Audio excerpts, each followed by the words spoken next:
charity or charitable work, what are some of the things that pop up in your head?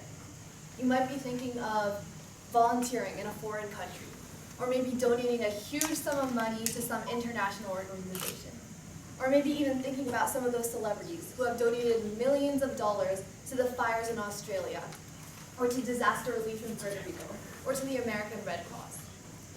So when we think of charity, we're thinking of all these large-scale ways to contribute to our community and help the world.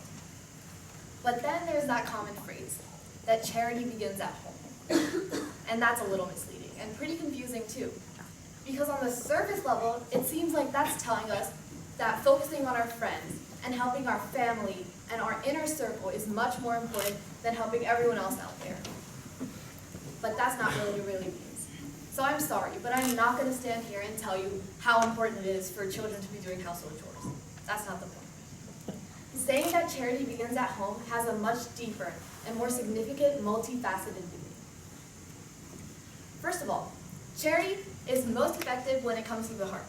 And I know that sounds super corny, and it's like, come on, but it really is true. For example, I'm sure that all of us have been up at 12 a.m. on a weeknight, scrolling through Facebook or through Instagram, and we see these videos of animals suffering because of the fires in Australia, or children who have lost their families because of natural disasters.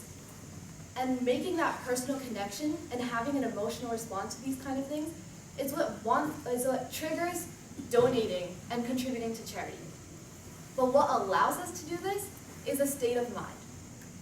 That everyone else out there, that the entire world is our home.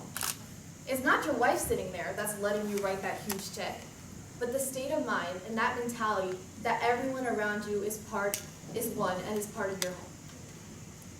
In addition to this, children need to be taught at an early age what it means to do charitable work and what it means to give back to charity.